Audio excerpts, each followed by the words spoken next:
Hello, hello, hello! Welcome back to my channel. This is Nunalot. And yes, for today's video ay nandito tayo sa may Malolos branch na Mr. DIY Store. Yes! And for today's video, o diba nautal pa, ay yung mga toys ng pambatang lalaki at babae. Napakaraming choices po naman dyan. Pang doktor, pang swimming tools, ayan, playpen. Marami kayong makikita dito mga choices dito sa Mr. DIY Store. And then itong hinahawakan ko ay DIY wall mirror. So maganda siya at akala mo pangit pero maganda siyang idikit sa wall. Now, anyway, so ayan, nagro-roaming muna si Nunalot dito sa Mr. DIY at napakamura po naman ng mga tinda dito, guys. Nakikita nyo naman sa video yung mga presyo. Yung hinawakan ko ay may cover na ng yelo. Maganda yan, may cover kasi pag nilagay nyo sa rep, hindi siya amoy isda or amoy karne. And then yung small chopper, ayan, mura din yan, guys. So ayan, tingnan nyo na lang doon sa video. And yes, malapit na ang Pasko, papasok na ang Ber. Kung ako sa inyo, mag-ipon na kayo. At kung meron kayo sa lugar ninyo, Mr. DIY Store, ay naku, mag-umpisa na kayo magbibili ng mga toys. Kasi minsan mabilis talaga nagkakaubusan dito. Lalo't magbe-burn at magpapasko.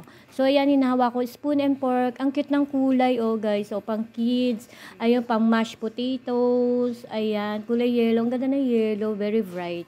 So, yun guys. Just sharing.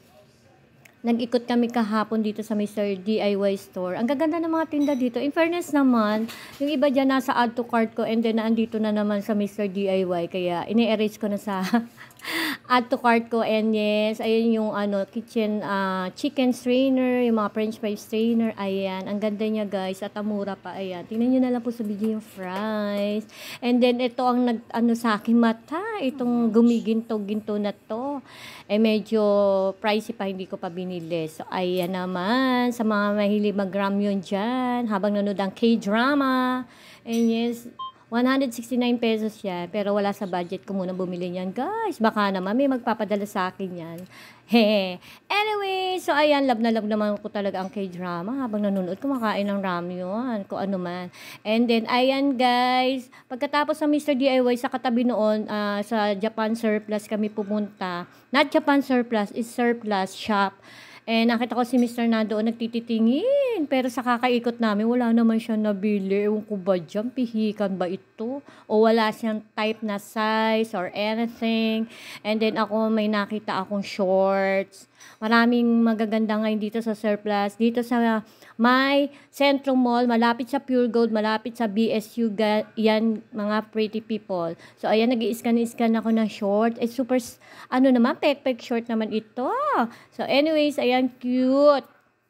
And then, lahat ng short na yan ay 100 pesos, guys. So, di ba ang gaganda ng mga short. Magaganda kaso sobrang iksi. So, anyways, pagbaba namin sa Surplus, bumaba kami sa ground floor, mag-exit na kami. And then, dito sa hallway, may nakita si Mr. na mga malalaking size. And sabi ko, ang ganda ng Elmo t-shirt. So, yun lang, nakabili siya ng dalawa. And yes, H&M from US, hindi siya tatak Bangladesh or China.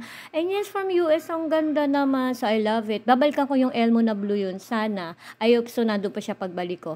Yun lang, guys. That's all for this video. O, diba? Nautal na naman si Nunalot. Thank you for watching. I hope you enjoy my mini vlog for today's video. Ayan, namili si Mr. Pula ang napili niya, guys.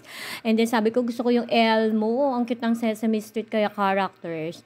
Yan. Thank you for watching, guys. Stay safe, everyone. Please follow my YouTube channel, Nunalot. And after that nga pala guys, dumaan kami sa HMR auction. Ito yung mga old and new stuff na mga appliances sa HMR. So, yun lang, that's all. Thank you for watching. Kaya mo nung camouflage? Sa bagay, mainit yun. Wag, mainit. Ayan, meron ako. Buti na lang 35 pesos. Sira na yung ako, natatapon ko na.